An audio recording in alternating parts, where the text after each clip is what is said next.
আছেন জয় বাংলা, জয় বাংলা, জয় বাংলা।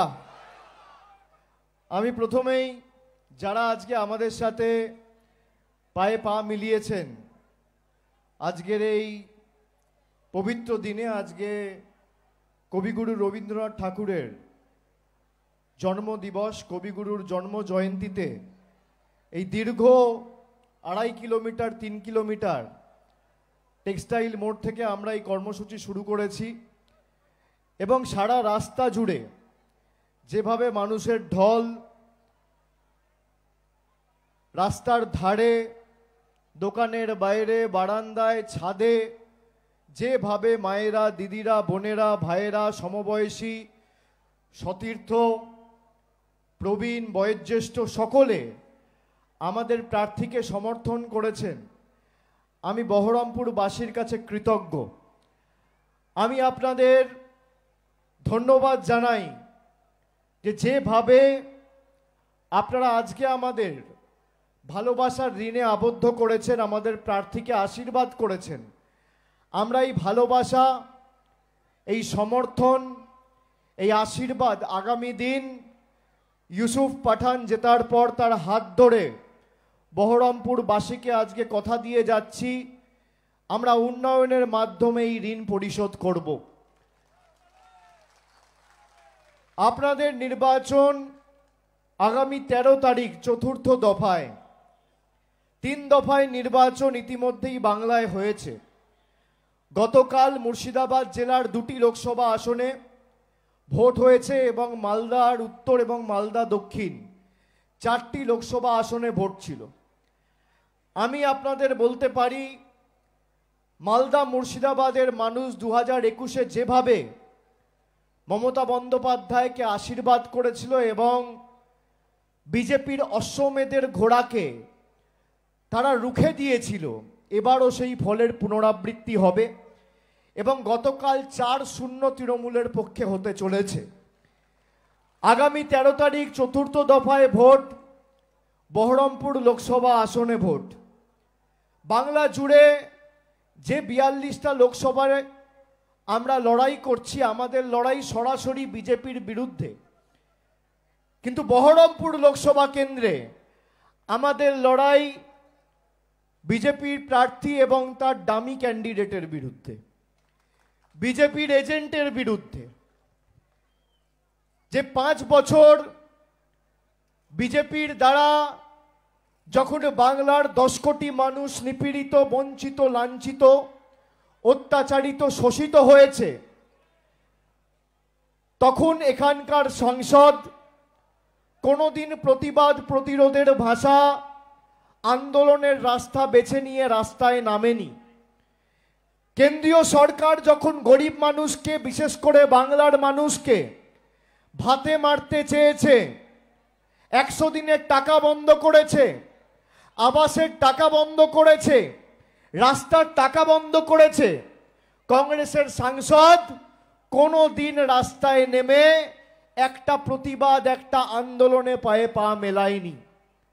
আমি আপনাদের বলতে চাই, সারা ভারতবর্ষ জুড়ে যে কটা রাজনৈতিক দল বিজেপির বিরুদ্ধে লড়াই করছে, আমি আপনাদের বলবো, আপনারা চোখে দেখুন কিভাবে তৃণমূল কংগ্রেস গত 4 বছর ধরে 2020, 2021 করোনার সময় থেকে কেন্দ্রীয় সরকারের বৈমাতৃসুলভ আচরণ, পরবর্তীকালে 21-এ নির্বাচনে বিজেপি হারার পর বাংলার সব টাকা আটকে দিয়েছে। অধীর চৌধুরী, বাংলার কংগ্রেস, সিপিএমের কোনো নেতা একটা চিঠি লিখে প্রতিবাদ করেনি। তারা মমতা বন্দ্যোপাধ্যায়কে আক্রমণ করে বিজেপির হাত শক্তিশালী করেছে।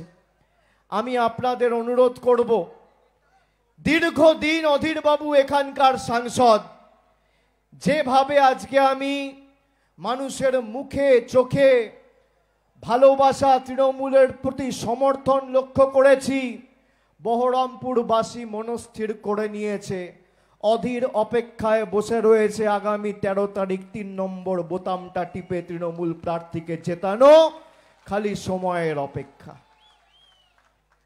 মানুষকে যারা টেকেন ফর গ্রান্টেড দিয়েছে, 25 বছর এলাকার সাংসদ, 1999 সালে সাংসদ হয়েছিলেন, আজকে 2024 সাল। প্রথম 5 বছর আমি ছেড়ে দিলাম, মানুষের কাজ শিখতে 4-5 বছর লেগে যায়। 2004 থেকে 2014 কেন্দ্রে কংগ্রেস সরকার ক্ষমতায়। বলুন অধীর বাবু, বহরমপুরের বিস্তীর্ণ এলাকা জুড়ে কোন বুথে কটা উন্নয়নের ডালি নিয়ে মানুষের কাছে এই 10 বছরে পৌঁছেছে? পরবর্তীকালে 14 থেকে 24 আরো 10 বছর তিনি সাংসদ ছিলেন, তিনি একবারও বিজেপির কাছে দরবার করেননি। কংগ্রেসের নেতারা, বিশেষ করে কংগ্রেসের কেন্দ্রীয় নেতৃত্ব, রাহুল গান্ধী, সোনিয়া গান্ধী, মল্লিকার্জুন খাড়গে, যখন মমতা বন্দ্যোপাধ্যায়কে পাশে বসিয়ে ইন্ডিয়ার বৈঠক করছে, বিহারে পাটনায়, ব্যাঙ্গালোরে, বম্বেতে, দিল্লিতে, সেই দিনকে অধীর চৌধুরী সাংবাদিক বৈঠক করে মমতা ব্যানার্জির বাব্যাপান্ত করছে। আমরা চেয়েছিলাম যে এখানেও যাতে ইন্ডিয়া জোটের আসন সমঝোতা হয়ে আমরা ঐক্যবদ্ধভাবে লড়াই করতে পারি। আমি নাম বলবো না, আমি একাধিকবার কংগ্রেসের কেন্দ্রীয় নেতৃত্বকে অনুরোধ করেছি। তিনি যে বাক্য প্রয়োগ করেছেন, যে ভাষায় বিজেপির হাত শক্তিশালী করতে মমতা বন্দ্যোপাধ্যায়কে আক্রমণ করেছেন, প্রতিনিয়ত তৃণমূলকে দুর্বল করার চেষ্টা করেছেন, আমি প্রত্যেকটা তথ্য কংগ্রেসের নেতৃত্বকে পাঠিয়েছি। আমি নাম করব না, কংগ্রেসের নেতৃত্ব আমাকে বলেছে যে দেখো, उसको मैंने भी वार्निंग दिया है कि एक साथ लड़ना है, तुम ऐसे बीजेपी के बातों में मत आओ, मेरा बात भी नहीं सुनता है, जरूर उसका कुछ कमजोरी होगा। कमजोरीटा की? कमजोरीटा की? যেখানে রাহুল গান্ধীকে, সোনিয়া গান্ধীকে ইডি ডেকে পাঠায়, সেখানে বিজেপির এজেন্ট অধীর চৌধুরীর সারদায় নাম থাকার পরেও একটা সামান বিজেপি পাঠায় না। বলুন আপনারা স্বীকার করেন এই ভদ্রলোক বিজেপির এজেন্ট হ্যাঁ কি না? কি মায়েরা, আমি আপনাদের দুটো অডিও ক্লিপ শোনাবো। 4 দিন আগে অধীর চৌধুরী মুর্শিদাবাদে সভা করতে গিয়ে বলেছেন তৃণমূলকে ভোট দেওয়ার থেকে বিজেপিকে ভোট দেওয়া ভালো। আপনারা শুনেছেন সেই অডিও ক্লিপ? শুনেছেন? আমি আপনাদের শোনাচ্ছি, আপনারা শুনুন। আপনারা বিজেপি বিরোধী যারা, যারা বিজেপিকে হারাতে চান, এক বুক আশা আকাঙ্ক্ষা স্বপ্ন নিয়ে 14 সালে 19 সালে অধীর চৌধুরীকে ভোট দিয়ে নির্বাচিত সাংসদ করে দিল্লিতে পাঠিয়েছিলেন বিজেপির বিরুদ্ধে লড়াই করতে, সেই অধীর চৌধুরী বলছে তৃণমূলকে ভোট দেওয়ার থেকে বিজেপিকে ভোট দেওয়া ভালো। আপনারা শুনুন।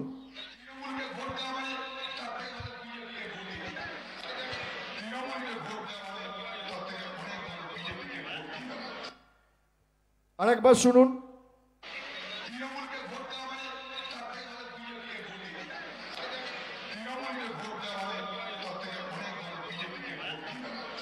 কার গলা এটা? কার গলা? বলছে তৃণমূলকে ভোট দেওয়ার থেকে ভালো বিজেপিকে ভোট দিয়ে দিন। কে বলছে? কে বলছে? আমি কংগ্রেস সমর্থকদের জিজ্ঞেস করতে চাই, যারা এত দিন ধরে সিপিএম এর বিরুদ্ধে লড়াই করেছেন, এই টেক্সটাইল মোড় যেখান থেকে আমরা সভা শুরু করেছি, সিপিএম এর হাড়মাদ্রা সভা করে কংগ্রেসের কর্মী নেতা সমর্থকদের মুন্ডুপাত করত এক সময়। আমরা আজকে এখানে যারা দাঁড়িয়ে আছি, যে আমাদের এমএলএরা দাঁড়িয়ে আছে, আমরা সবাই কংগ্রেস থেকে রাজনীতি শুরু করেছি। এমনকি মমতা বন্দ্যোপাধ্যায়ের রাজনৈতিক লড়াই কংগ্রেসের হাত ধরে শুরু হয়েছে। কিন্তু আমরা যেটা বলতাম যে সিপিএম কে যদি বাংলা থেকে উৎখাত করতে হয়, বাংলার কংগ্রেস সিপিএম এর বি টিম হিসেবে কাজ করছে।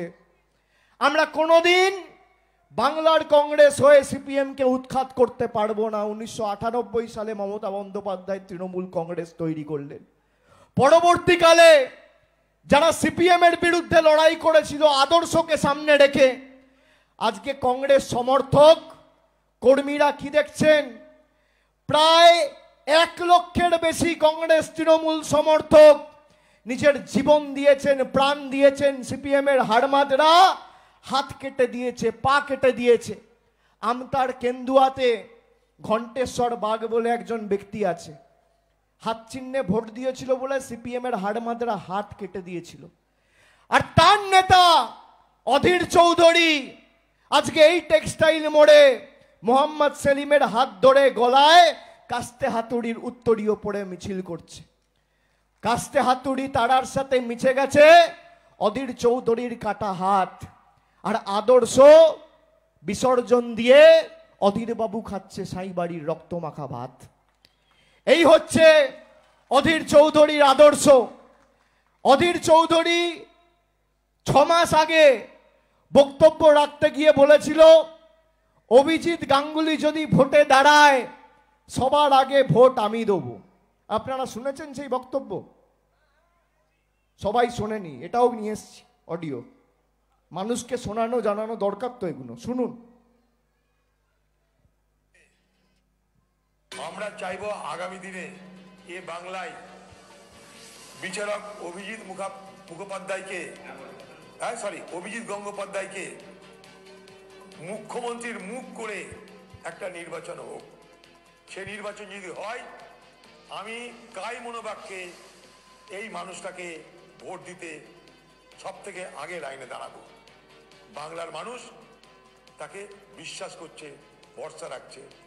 এটা একটা নতুন দিগন্ত রাজনীতিতে তৈরি হবে যদি এই সমস্ত ব্যক্তিত্বকে রাজনীতির ময়দানে এনে তাদেরকে রাজ্যের পরিচালনার দায়িত্ব দেওয়া হয়। শুনলেন? শুনলেন কার গলা এটা? অধীর চৌধুরী বলছে অভিজিৎ গাঙ্গুলি যদি ভোটে দাঁড়ায় সবার আগে গিয়ে আমি ভোট দেবো। অভিজিৎ গাঙ্গুলি ভোটে দাঁড়িয়েছে। কোথা থেকে দাঁড়িয়েছে? বিজেপি থেকে। অধীর চৌধুরী নিজেই যদি বিজেপিকে ভোট দেয়, আপনারা কংগ্রেসকে কেন ভোট দেবেন? উনি নিজেই তো বলছেন যে এই লোকটা যদি ভোটে দাঁড়ায়, আর এটা যদি মিথ্যে হয় আমার বিরুদ্ধে মামলা করুন, আমাকে কোর্টে নিয়ে চলুন, কেউ বারণ করছে না।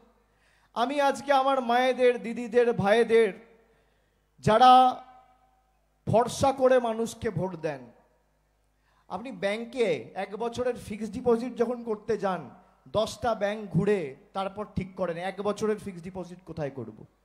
আর 5 বছর একটা লোককে ভরসা করছেন। আপনি দেখুন আপনার ভরসাকে কিভাবে তিল তিল করে ধ্বংস করেছে প্রতিনিয়ত এই অধীর চৌধুরী। যেখানে মমতা বন্দ্যোপাধ্যায়কে পাশে বসিয়ে রাহুল গান্ধী বলছে, সোনিয়া গান্ধী বলছে যে বিজেপিকে উৎখাত করতে আমরা এক হয়ে লড়ব, সেই দিনে অধীর চৌধুরী মোহাম্মদ সেলিমের হাত ধরে ধূপগুড়িতে গিয়ে বলছে তৃণমূলকে হাঁটাও। আপনি বলুন এই লোকটাকে বিশ্বাস করা যায়? এই লোকটাকে বিশ্বাস করা যায়? আপনি কোনোদিন 5 বছর দেখেছেন মোদির বিরুদ্ধে একবার রাস্তায় নামতে? উনি চ্যালেঞ্জ করছেন যে মমতা ব্যানার্জির ক্ষমতা থাকলে বহরমপুর থেকে এসে দাঁড়াক। মমতা বন্দ্যোপাধ্যায়কে তুই তুকারি করছে। আমার নাম তো বিজেপিও নেয় না, অধীর বাবুও নেয় না, দুজনে এক লাইনে কথা বলে, ভাব পাচ্ছে কথা বলে। উনি কোনোদিন তো বিজেপি কোনো নেতাকে চ্যালেঞ্জ করলেন না যে আসুন ক্ষমতা থাকলে বহরমপুরের মাটিতে দাঁড়িয়ে আমাকে হারান। একটা হচ্ছে বিজেপির প্রার্থী নির্মল বাবু, আর একটা হচ্ছে বিজেপির দামি ক্যান্ডিডেট অধীর চৌধুরী। যারা বিজেপি বিরোধী, যারা দেশ থেকে মোদী সরকারকে উৎখাত করতে চান, আগামী 13 তারিখ গরম বেশি পড়লেও, তাপমাত্রা বাড়লেও, কষ্ট হলেও নিজের ভোটটা লাইনে দাঁড়িয়ে নিজে দিয়ে তৃণমূল কংগ্রেসকে জেতাতে হবে। আমি আপনাদের বলছি, আমি মানুষের চোখের মুখের ভাষা বুঝি। বহরমপুরবাসী মনস্থির করে নিয়েছে। তিনি যে যে কথাগুলো বলেছেন, তিনি বলছেন তৃণমূলকে ভোট দেওয়ার থেকে বিজেপিকে ভোট দেওয়া ভালো। উনি নিজেও ভোট দিতে যাবেন, নির্মল বাবুকে ভোট দেবেন। উনি তৃণমূলকে ভোট দেবেন না, কংগ্রেসকে ভোট দেবেন না। আমি আপনাকে বলছি, শুনে রাখুন। আর একটা ভবিষ্যৎবাণী করে দিয়ে গেলাম, অধীরবাবু 2 নম্বর হবে না, 3 নম্বর হবে বহরমপুরে। লড়াইটা তৃণমূলের সাথে বিজেপির। এখানে কংগ্রেসকে ভোট দেওয়া মানে এখানে বিজেপিকে ভোট দেওয়া এবং বিজেপির হাত শক্তিশালী করা। আমি আপনাদের খালি বলবো, বিজেপির বিরুদ্ধে বাংলায় কে লড়াই করছে আপনারা দেখেছেন। আমার বিরুদ্ধে কবার ইডি সিবিআই নোটিশ পাঠিয়েছে দেখেছেন তো? আমার বয়স্ক মা, বাবা, স্ত্রী, পরিবার কাউকে ছাড়েনি। অধীর চৌধুরীর বিরুদ্ধে সুদীপ্ত সেন লিখিত অভিযোগ করছে যে ফেরার হওয়ার আগের দিন আমার থেকে টাকা নিয়েছে। তদন্ত তো ছেড়ে দিন, একটা নোটিশ পাঠিয়ে তাকে বিজেপি সরকার ডাকেনি। আর অন্যদিকে রাহুল গান্ধী আর সোনিয়া গান্ধীকে ডেকে 9 ঘন্টা ধরে জেরা করা হচ্ছে। তাহলে সেটিংটা কার? ওনারা সেটিং তত্ত্বের কথা বলেন, সেটিংটা কার? এই যে বাংলায় কে লড়াই করছে, বিজেপির বিরুদ্ধে লড়াই করতে গিয়ে আমরা মাথা নত করেছি। বিজেপির নেতারা 1 সপ্তাহ আগে বলেছিল এমন বোম ফেলবো তৃণমূল দলটা বেসামাল হয়ে যাবে। কালকে সুপ্রিম কোর্ট বাড়াভাতে ছাই দিয়ে দিয়েছে। বিজেপির তো 2টো এজেন্ডা ছিল বাংলায় ইলেকশন লড়তে, এক হচ্ছে সন্দেশখালী আর 2 হচ্ছে এসএসসি। সন্দেশখালীর সত্য সামনে চলে এসছে।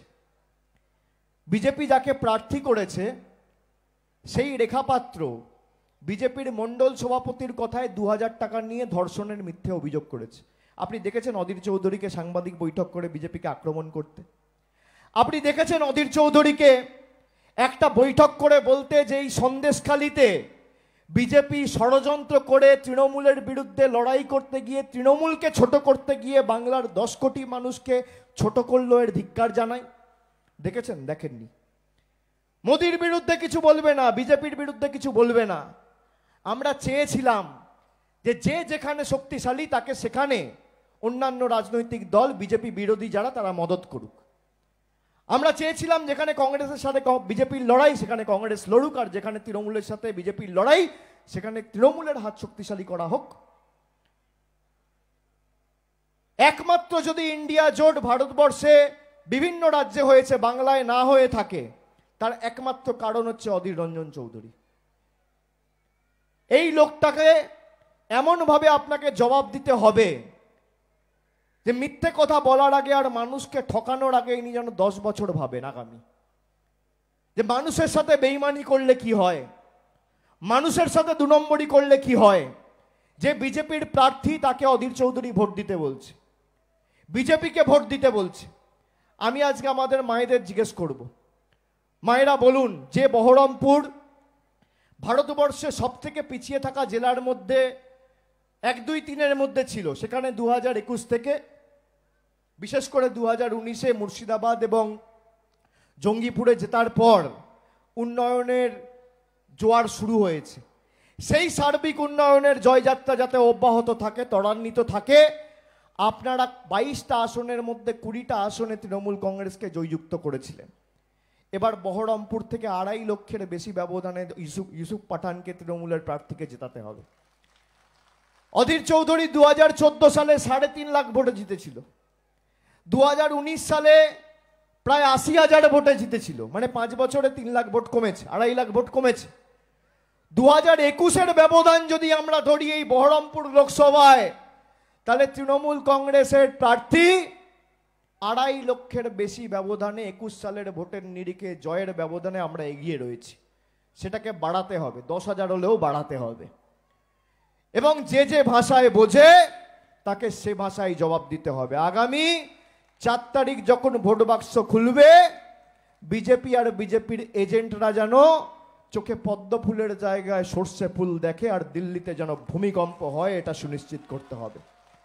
আর বহরমপুরের সার্বিক উন্নয়নের দায়ভার আমি আমার কাঁধে তুলে নিয়ে যাচ্ছি। আমি যেভাবে ডায়মন্ড হারবার মডেল করে দেখিয়েছি, আগামী দিন আপনারা ইউসুফকে জেতান।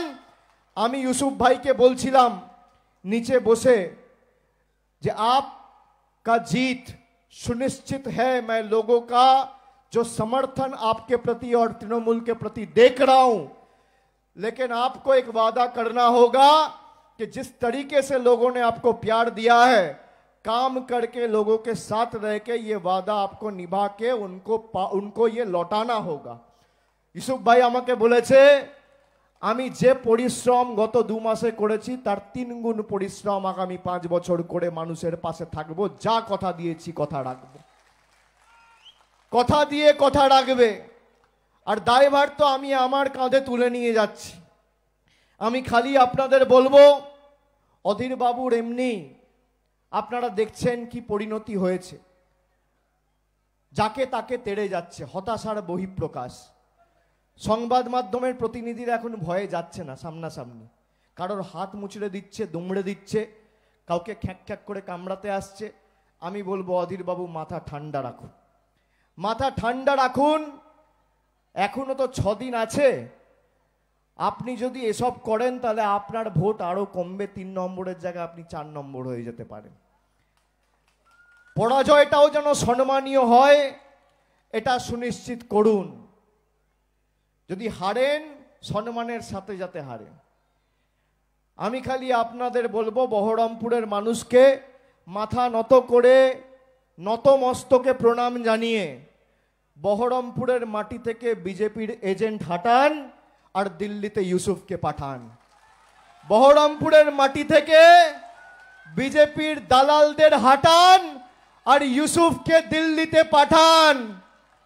আগামী দিন 13 তারিখ মাথা উঁচু করে আমার আপনার সবার প্রার্থী, জোড়া ফুলের প্রার্থী, তৃণমূল কংগ্রেসের প্রার্থী, মমতা বন্দ্যোপাধ্যায়ের প্রার্থী, বহরমপুরের প্রার্থী ইউসুফ পাঠানকে ঘাসের উপর জোড়া ফুল চিহ্নে ভোট দিয়ে বিপুল বিপুল বিপুল ভোটে জয়যুক্ত করুন।